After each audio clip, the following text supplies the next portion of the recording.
Bismillahir Rahmanir Rahim. I am Dr. Mohibullah Wazir and the topic is ear. Note, ear is the organ of hearing and concerned with the maintenance of equilibrium. It is not only concerned with hearing, but it is also an organ of equilibrium or maintenance of the balance of the body.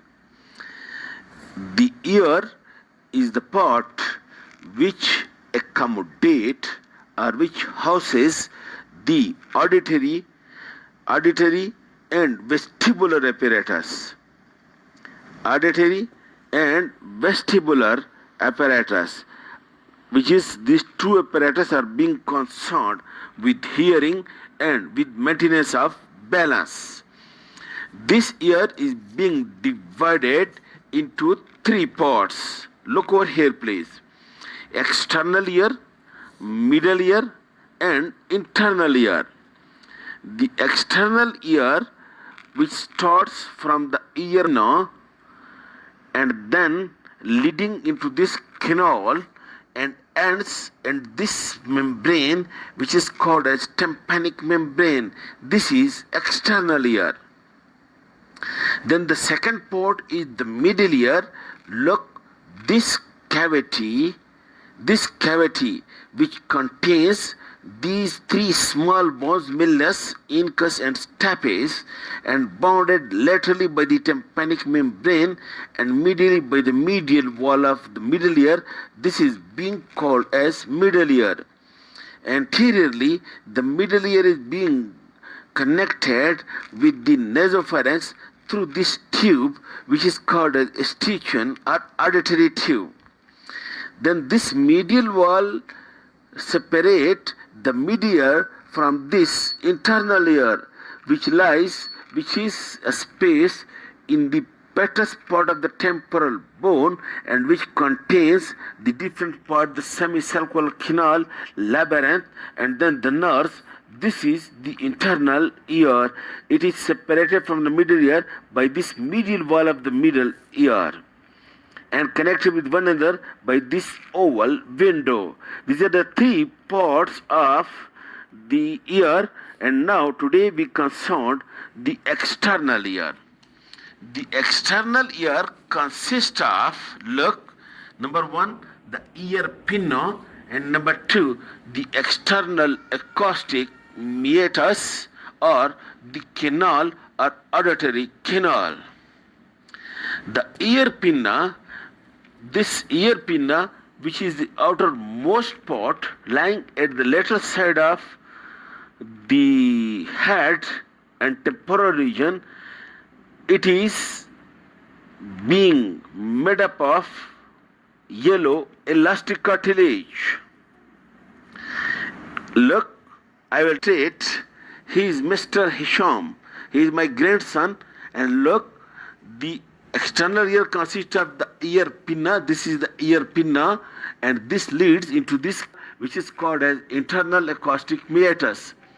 This ear pinna is being made up of yellow elastic cartilage being covered on this inner and outer surface by the skin, which is tightly adherent with the cartilage. While the lowermost part of the ear pinna, it is having no cartilage, but it is having only fatty tissue being covered on both sides by the skin, and this part of the ear pinna is called as lobule, and it is this part which is being pierced for ear rings. Earrings are being worn over here. Then this elastic cartilage is being folded into different folds, and these folds are being given different names. Look, this outer fold, this is called as hallux, and just adjacent to it, that is called as antihallux. And look,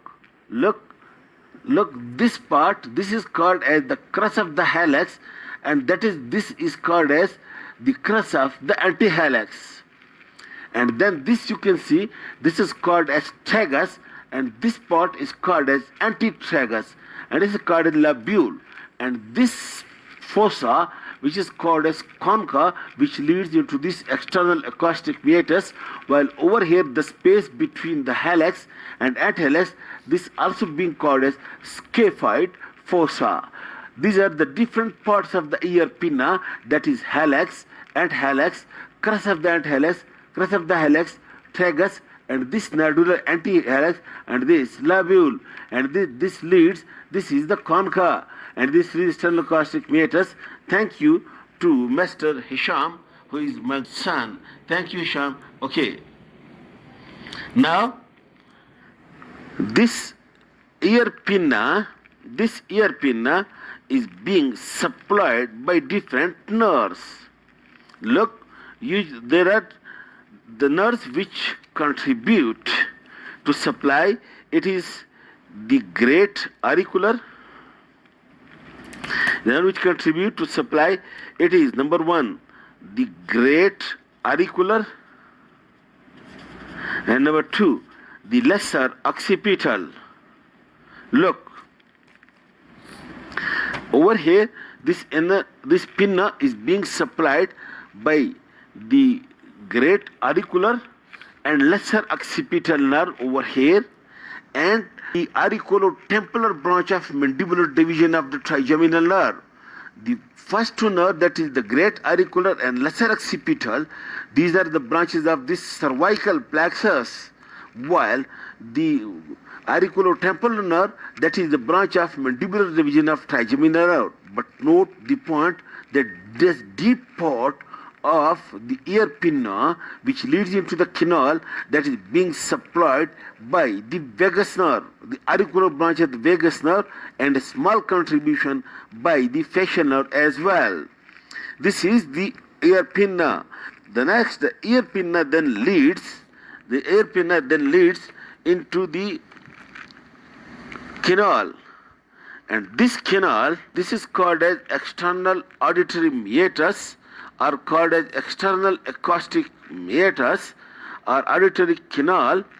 Look, this lead from the concha, this canal leads.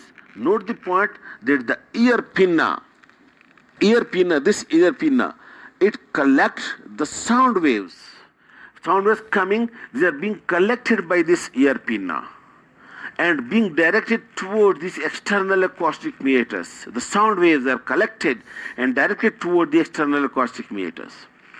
This ear pinna is having muscles as well. Some muscles are intrinsic muscles and some are extrinsic muscles.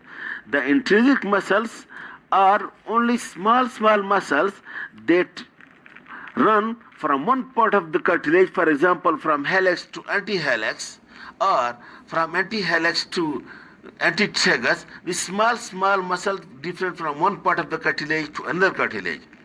While there are extrinsic muscles as well, look, and these extrinsic muscles are auricularis,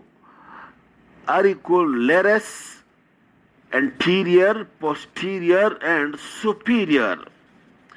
Auricularis, anterior, posterior, and superior. These are the muscles. Look, these muscles run from the scalp to the ear. From the scalp to the ear. Auricularis, anterior, and superior. These are also muscles that run from the scalp or from the scalp to the ear. And these intrinsic or extrinsic, both type of muscles are being supplied by the facial nerve. And these muscles, it change the shape of the ear pinna to properly collect the sound waves and direct towards the external acoustic meatus. Note the point that these muscles of the ear pinna supplied by the facial nerve, these are rudimentary in the human being. Note, while in animals, these muscles are well developed. That's why you can see that the animals or dogs, you can see they can move the ear to and fro, while the human being can't. But if the human being do exercise, that can also develop these muscles to move the ear pinna. Okay, this is about the ear pinna. The next topic we discussed just now, that is the external acoustic meatus. Okay, thank you very much.